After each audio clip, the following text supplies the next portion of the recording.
Temukan solusinya bersama Halo RRI.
Yuk pahami langkah pertolongan pertama pada kecelakaan dengan tepat dan benar.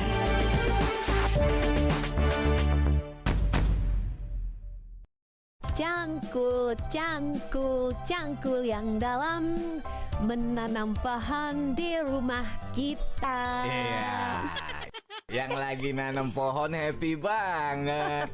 Ya iyalah, bangga aku tuh bisa berpartisipasi kurangi global warming. Nggak cukup sampai di sini aja. Pohon itu harus dirawat dan pastikan mereka itu tumbuh dengan baik sehingga benar-benar bermanfaat. Oh iya ya, kok aku nggak kepikiran ke sana? Selain itu, kurangi penggunaan sampah plastik dan lakukan daur ulang, hemat listrik dan gunakan energi alternatif. Waduh, banyak juga tugas kita ya. Aku pikir cuma tanam pohon doang.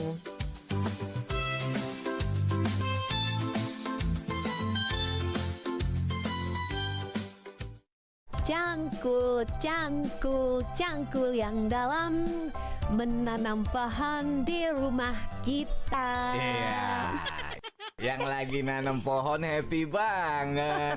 Ya iyalah, bangga aku tuh bisa berpartisipasi kurangi global warming. Nggak cukup sampai di sini aja. Pohon itu harus dirawat dan pastikan mereka itu tumbuh dengan baik sehingga benar-benar bermanfaat. Oh iya ya, kok aku nggak kepikiran ke sana? Selain itu, kurangi penggunaan sampah plastik dan lakukan daur ulang, hemat listrik dan gunakan energi alternatif. Waduh, banyak juga tugas kita ya. Aku pikir cuma tanam pohon doang.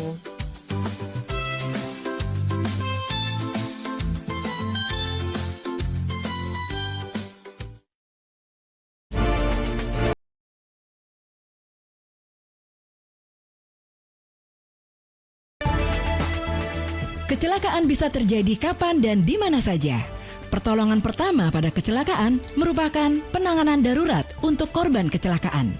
Staf Pelayanan PMI Daud Puji Raharjo menyampaikan beberapa langkah pertolongan pertama pada kecelakaan yang bisa dilakukan.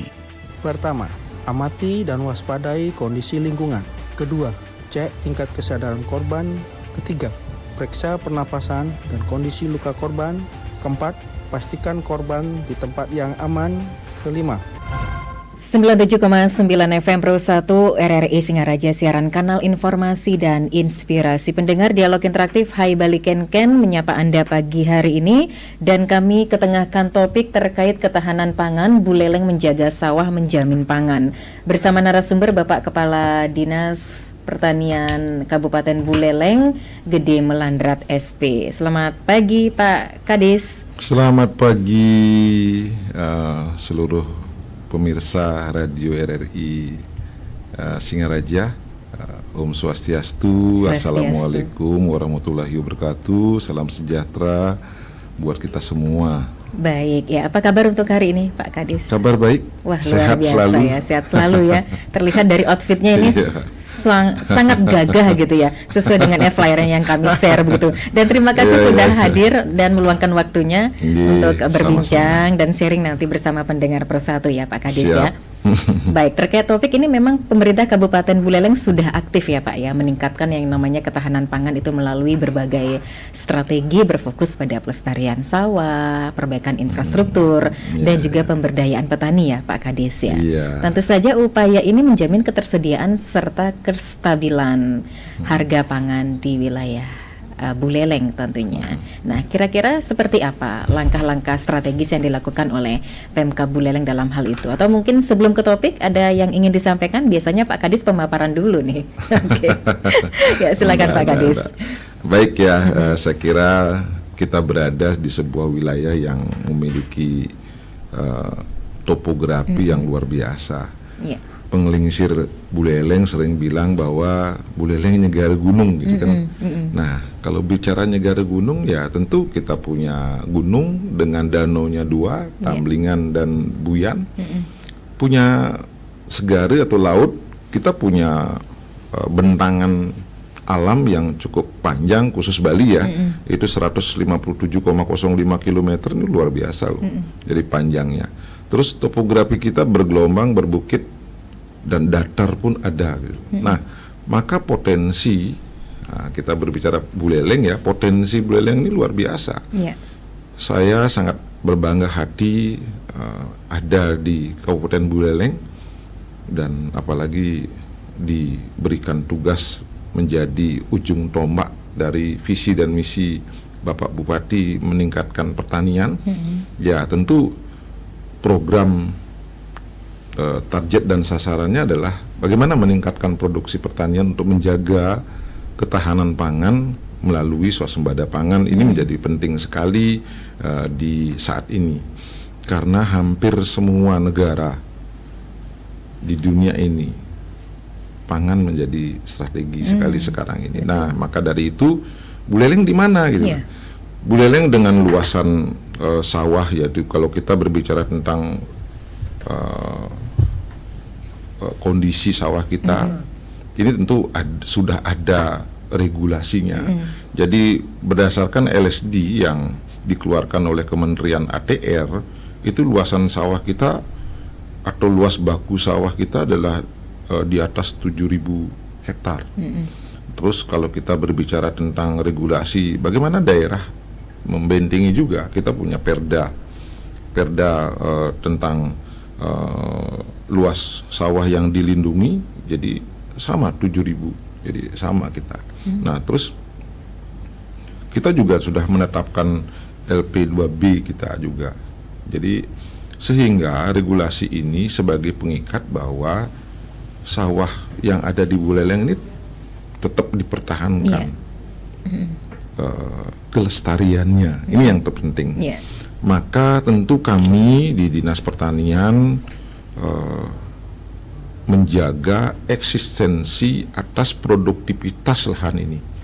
Baru kita berbicara sawah, belum kita berbicara lahan kering. Kalau tadi yang sampaikan bahwa penglingsir kita menyampaikan bahwasannya negara gunung, kita punya lahan yang di atas 1.000 meter di atas permukaan laut, itu produksinya adalah kopi arabica, tanaman sayur yang hanya ada di Buleleng. Jadi sayur kul, kubis, wortel, itu Buleleng punya. Nah, terus stroberi itu juga bagian dari potensi kita di atas 1000. Terus di bawah 1000 itu ada robusta, cengkeh,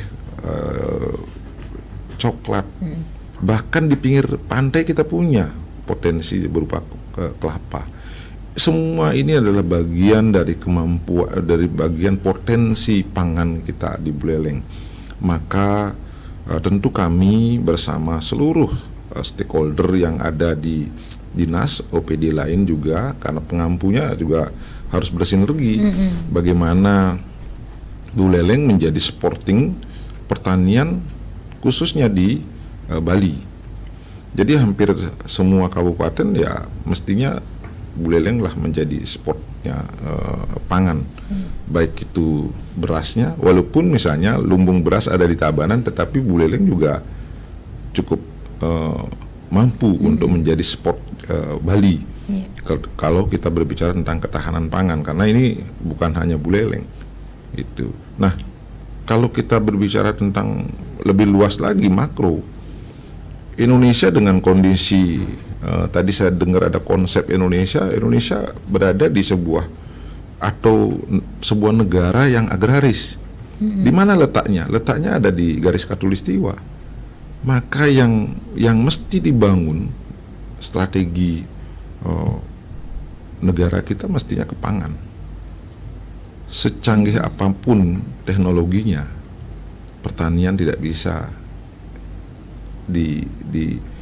dibuat di atas meja, tetapi butuh lahan.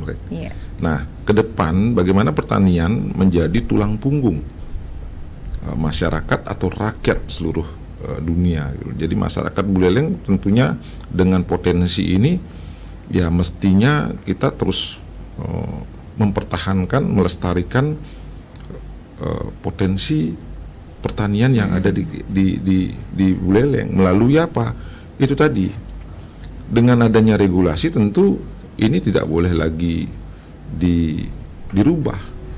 Nah, kami bersama teman-teman di PU tetap menjaga eksistensi ini sehingga kalaupun ada pelanggaran-pelanggaran, maka kemarin Pak Menteri ATR juga menyampaikan bahwasannya ya kembalikan lagi ke sawah. Nah, ini membuat kami di pertanian itu tidak lagi takut bahwasannya kehilangan sawah. Enggak. Kami justru ingin meningkatkan produksi per satuan luas. Dulu misalnya kita nanam tanaman padia yang hasilnya cuma 4 ton, 5 ton, ya kita angkat menjadi 6 sampai 7 ton. Mungkin dengan varian yang berbeda, dengan Invari 32, terus dengan kita juga sudah mencoba jenis-jenis baru. Bahkan ini hari ini kita tabur benih Bribda dan Nantara 8 ini diuji coba di lahan aset kita di Seririt. Nah, ini perkiraan 1 hektarnya antara 8 sampai 10 ton. Nah, ini tentu hal-hal yang seperti ini kami Dinas Pertanian, saya sering menyampaikan ya tentu Dinas Pertanian menjadi guru suri toladan bagi para petani sehingga mampu memberikan motivasi buat petani-petani muda. Ini sekarang umur petani kita di atas 55-60. Oh gitu, bukan muda lagi ya Pak ya? Bukan muda lagi. Artinya apa? Secanggih apapun teknologinya, kita memberikan support dan membantu mendampingi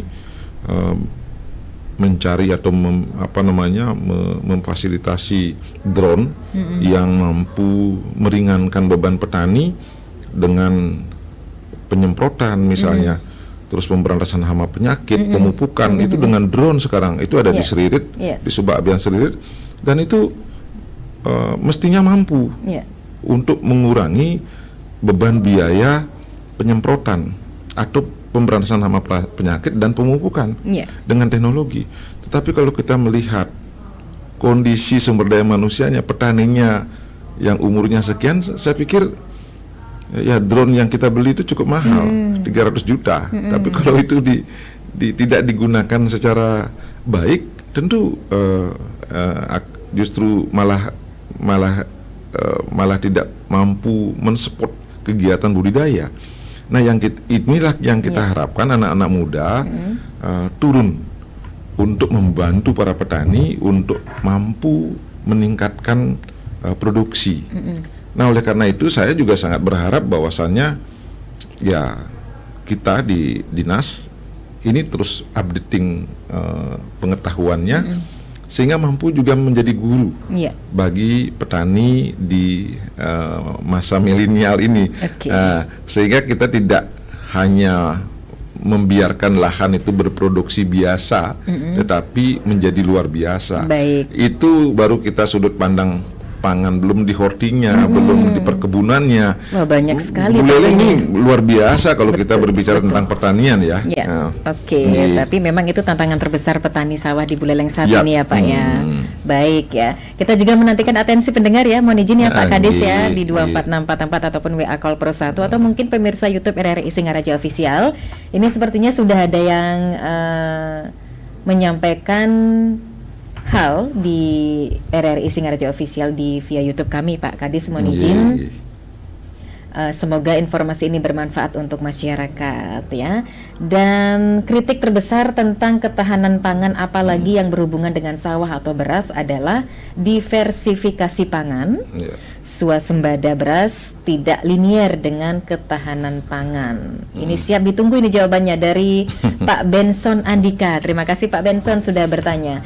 Selain Pak Benson, mungkin ada pendengar lain yang ingin ikutan ataupun beratensi dalam dialog interaktif Hai Balik Ken terkait topik ketahanan pangan Buleleng menjaga sawah menjamin pangan begitu ya, bersama Bapak Gede Melandrat SP selaku Kepala Dinas Pertanian Kabupaten Buleleng. Sembari menantikan atensi pendengar Pak Kadis yang bergabung di 24644 ataupun WA Call Pro 1 bisa dijawab Pak yang ditanyakan Pak Benson. Saya pikir iya apa yang disampaikan karena peningkatan produksi pada kapasitas gabah kering panen.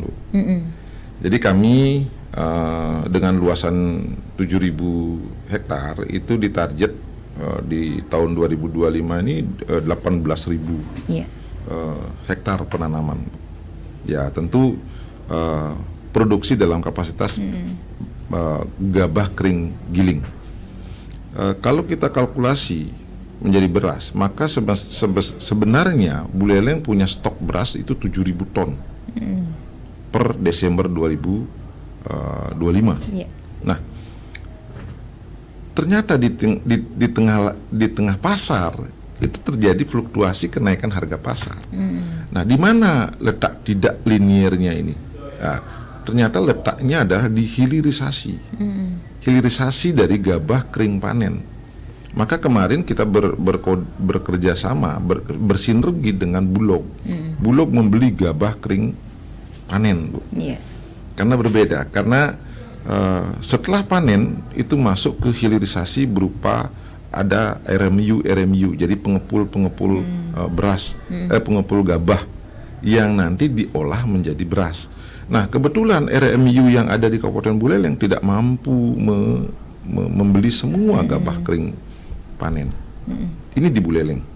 Nah, kita harapkan RMU yang jadi penyosok beras namanya RMU, jadi kasarnya itu. Ya, jadi RMU ini mampu meningkatkan produksi olah gabah dari beras. Dari sudut mekanisasinya, mesinnya cukup. Bahkan yang ada di kerobokan itu bukan penarukan, kerobokan itu 12 ton per hari. Yang kurang adalah daya tampungnya. Jadi gudangnya kecil, sudah gitu lantai jemurnya juga terbatas. Ini menjadi masalah tersendiri, atau kita sudah mitigasi masalahnya, namun karena itu adalah sebuah organisasi pun kita tidak mampu, kecuali memang pemerintah hadir untuk menyiapkan gudang dan lantai jemur.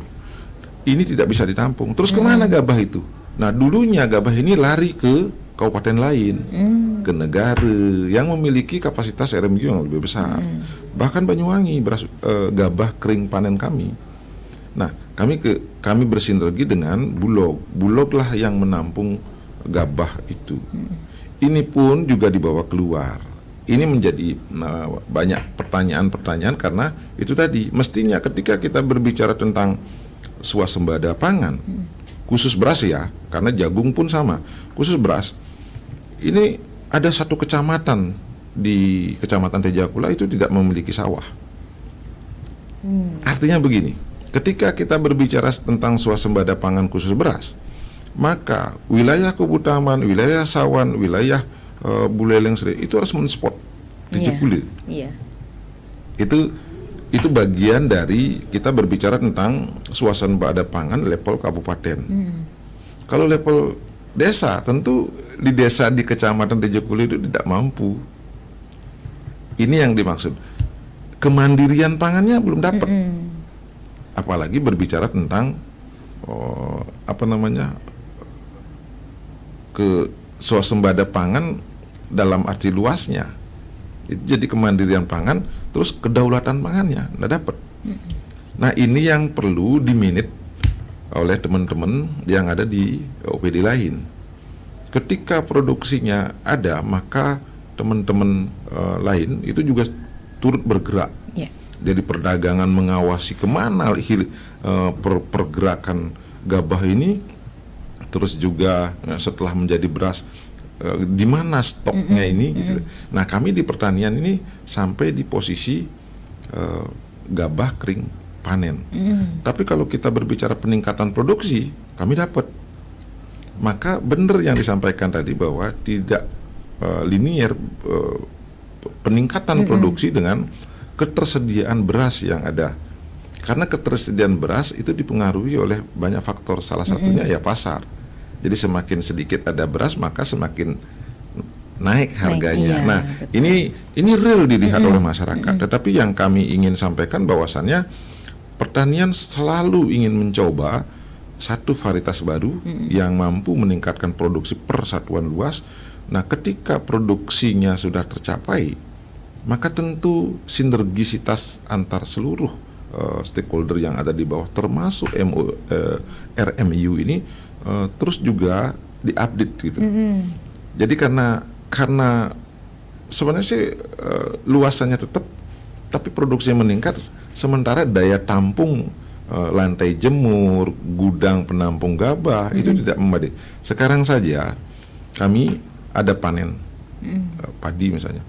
Nah, kalau cuacanya seperti ini terus, maka tentu lantai jemur tidak lagi memberikan kontribusi yang baik terhadap kekeringan gabah.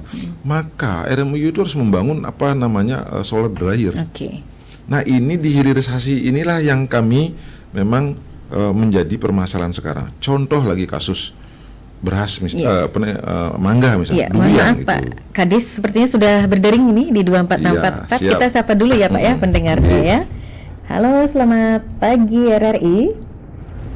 Selamat pagi.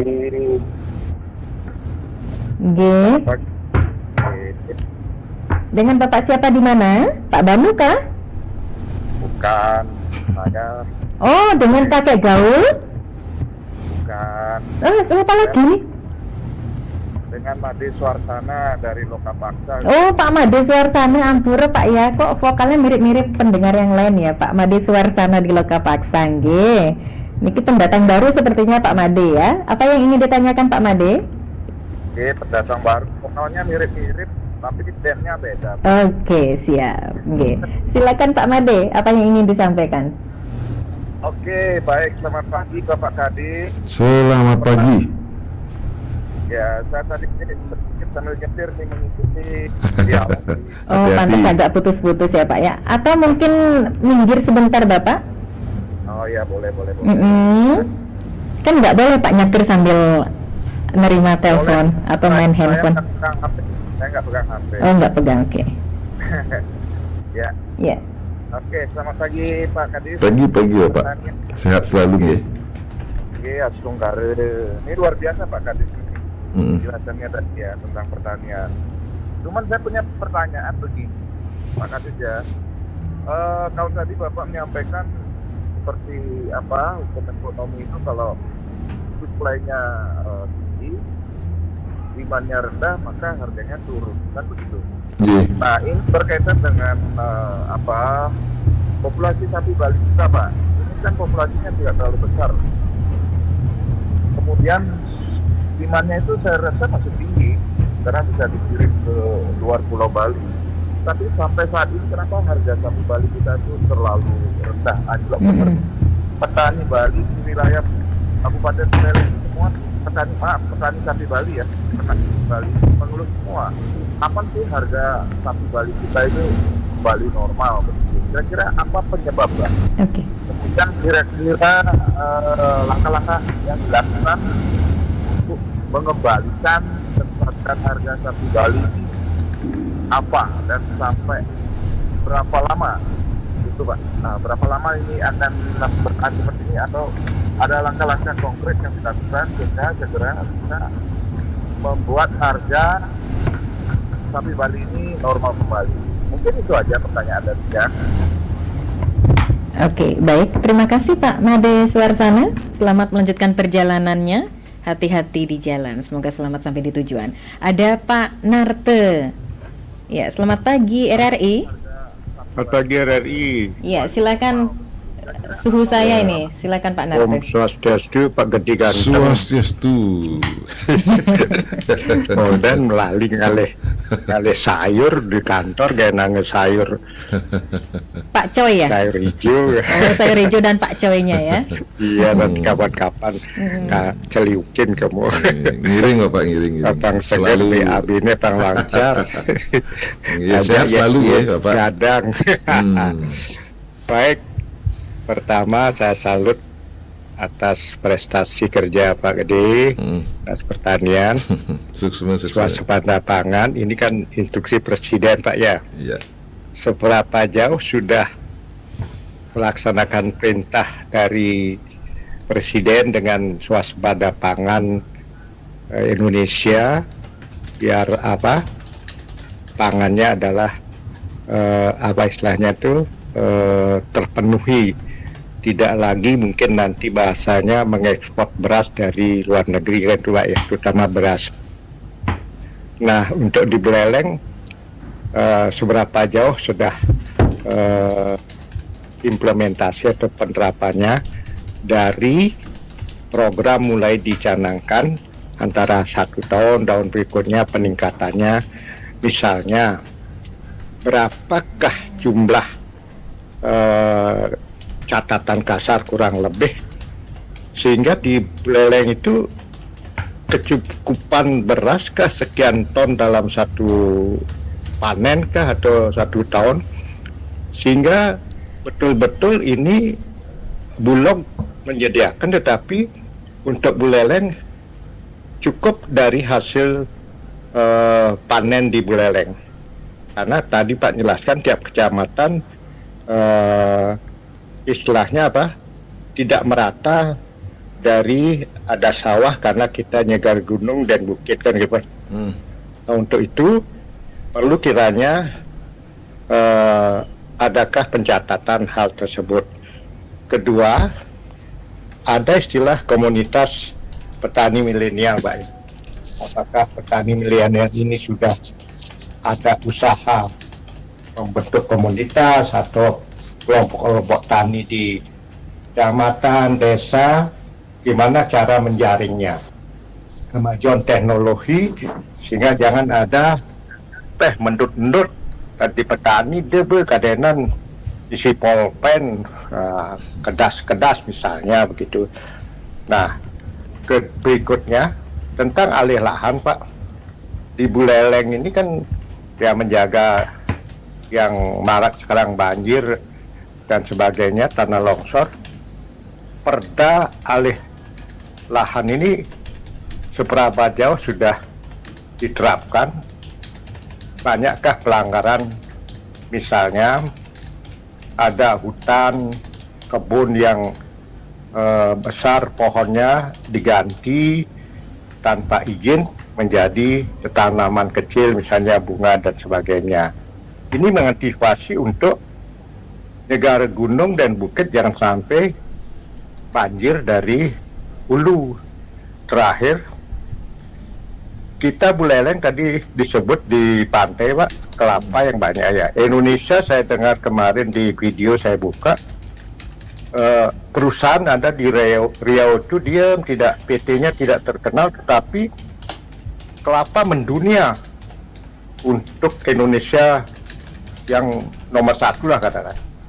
Nah di Buleleng apakah tercatat data kelapa yang masih produktif? Ya kalau di Indonesia kan kelapa sawit, Buleleng mungkin kelapa jenisnya. Kemudian karena adakah pemanfaatan kelapa itu kemasan-kemasan seperti PT itu yang di Riau itu kan santannya dikemas menjadi kemasan untuk seperti minyak kelapa sawit atau minyak goreng. Baik. Nah terakhir beras lokal Pak, saya tiap habis beras telah basi beli 5 kilo nih 10 5 kilo itu 85 Pak, ada 90.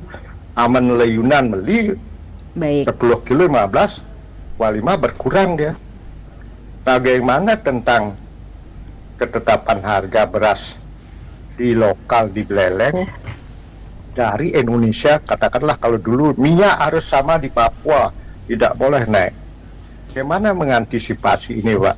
Karena saya lihat beras lokal, beras luar negeri, luar daerah banyak yang. Baik, cukup ya Pak Narte ya. Terima kasih Om. Wah, sudah panjang lebar ini disampaikan ya. Kita sapa kembali. Oh, nampaknya terputus. Untuk Anda yang ingin ikutan silakan disambung ulang. Halo, RRI.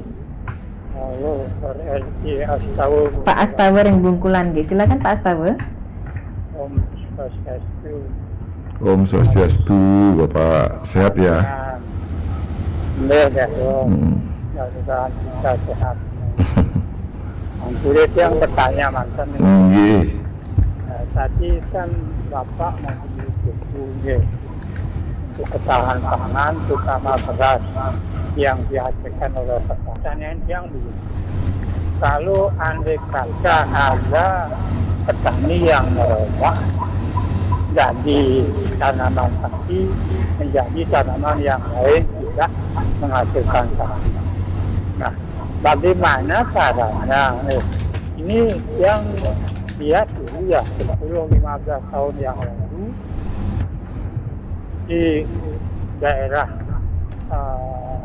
kecamatan Banjar dan Usung itu dirubah dari tanaman padi dijadikan tanaman cengkeh. Nah ini itu kan milik sendiri. Nah kan kata Bapak sekarang mengatakan bahwa bisa ada meningkatkan begini. Apa peningkatan itu didasarkan dari mendatangkan beras dari luar Bali itu bagaimana atau luar kabupaten.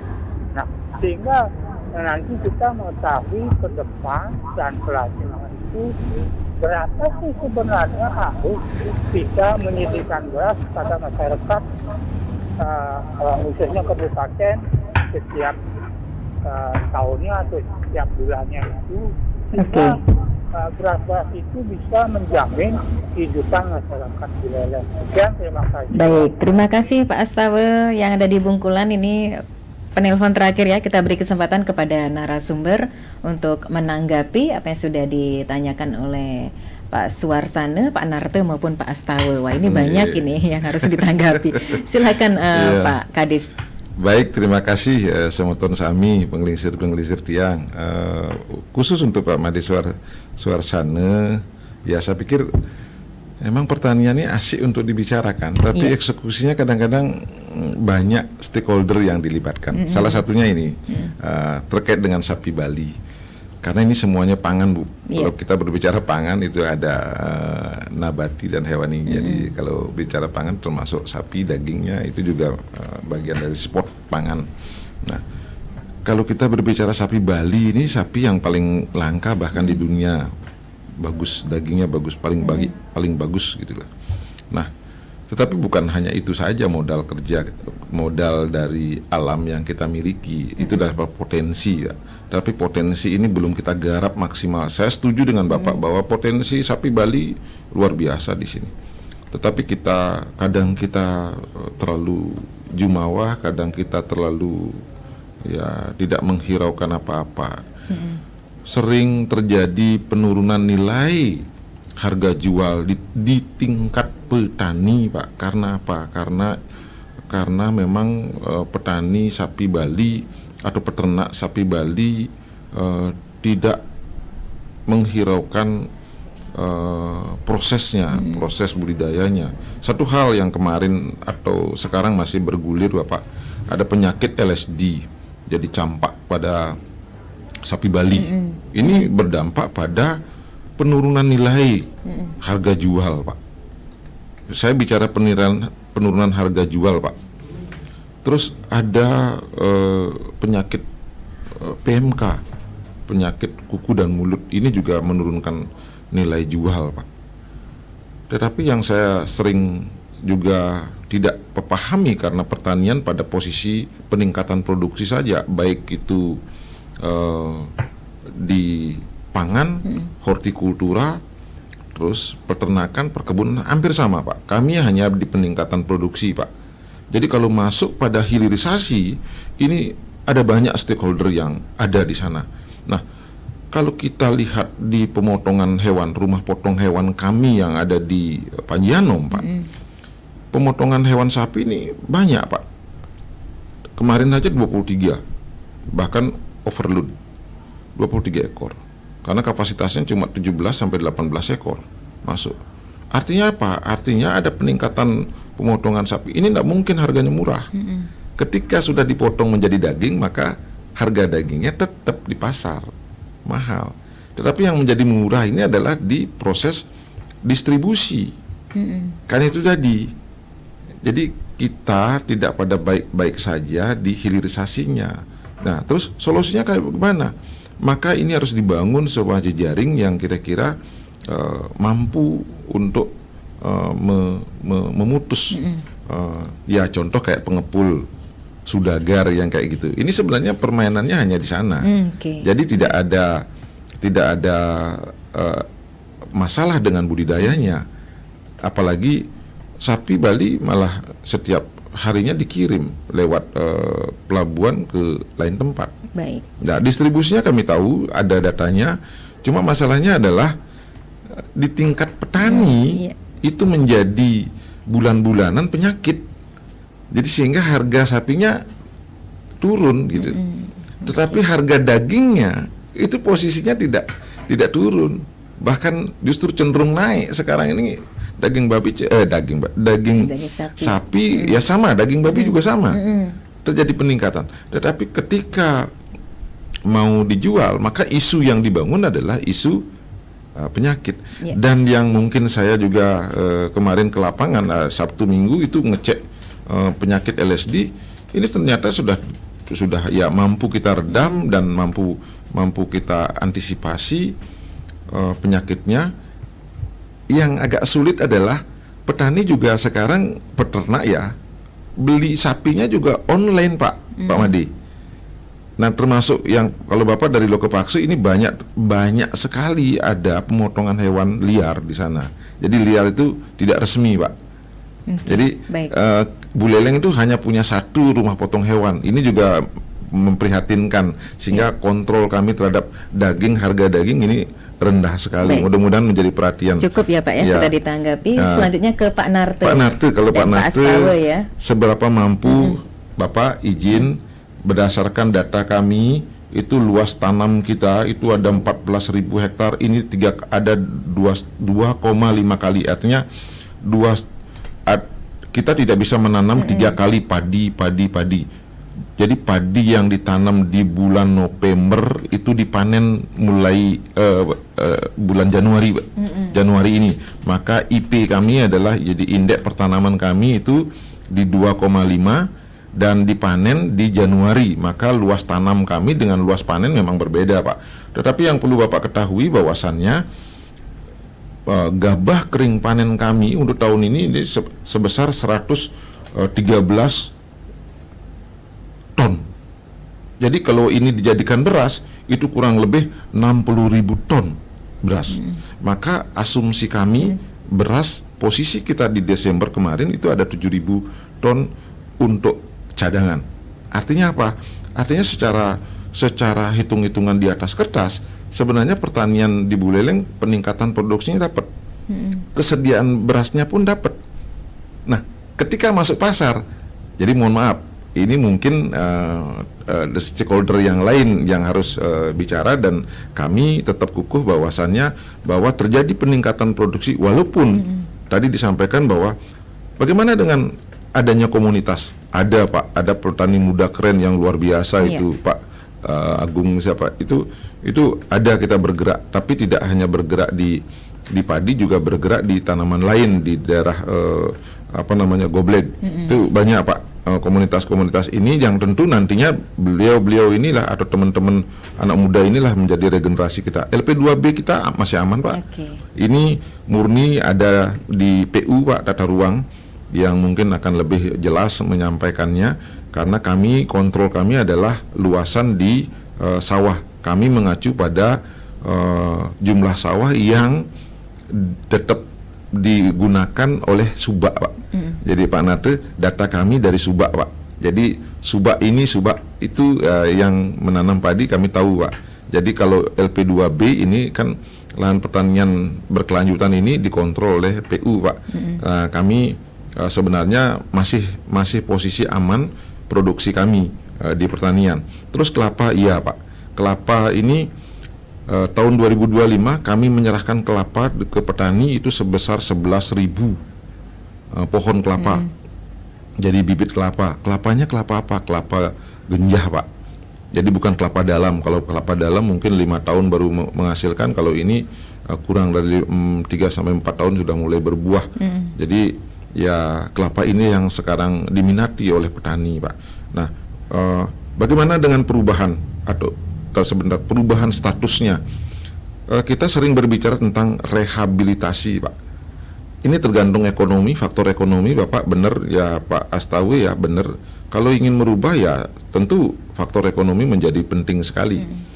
Pentingnya gimana? Kalau merasa bahwa sawah atau nanam padi tidak mencukupi, maka sering berubah menjadi tanam cabai. Itu memang ya istilahnya masih dalam kapasitas pangan Pak. Jadi enggak. Tapi kalau menjadi cengkeh, ya saya kembali ke alamnya sendiri Pak. Sekarang banyak keluhan masyarakat tentang air yang tidak cukup. Maka program kami ada irigasi perpompaan dan irigasi tanah dangkal Pak. Dan di Bungkulan banyak, terus di Kerobokan sudah banyak dibantu. Dan teman-teman yang ada di atau sahabat kami petani yang ada di Gerogak sekarang kalau musim panas Pak, itu masih tetap hijau karena dia menggunakan irigasi. Terus bagaimana dengan beras lokal? Ini kebijakan Bapak. Justru beras lokal kita sudah coba, dan kecuali memang keterkaitan dengan adat. Contoh nih, beras merah munduk ada kaitan dengan adat, maka dia wajib menanam beras merah. Tapi kalau itu dihitung dengan ekonomis, beras lokalnya ini 6 bulan baru menghasilkan panen. Sementara kalau beras hibrida itu 3 bulan, dia sudah 2 kali menanam. Beras lokalnya baru sekali. Singkat padat jelas ya. Sudah semua terjawab ya Pak ya. Yang ditanyakan Pak Astawa juga sudah nyambung. Yang disampaikan ataupun ditanyakan oleh Pak Narte ya. Ini juga ada chat dari Bunda Budi. Monitor dari tadi pemaparan dari narasumber ini Astungkare, semoga padi yang ditanam di musim penghujan niki hasilnya baik-baik saja Kenten. Ini mohon doanya untuk kita semua ya.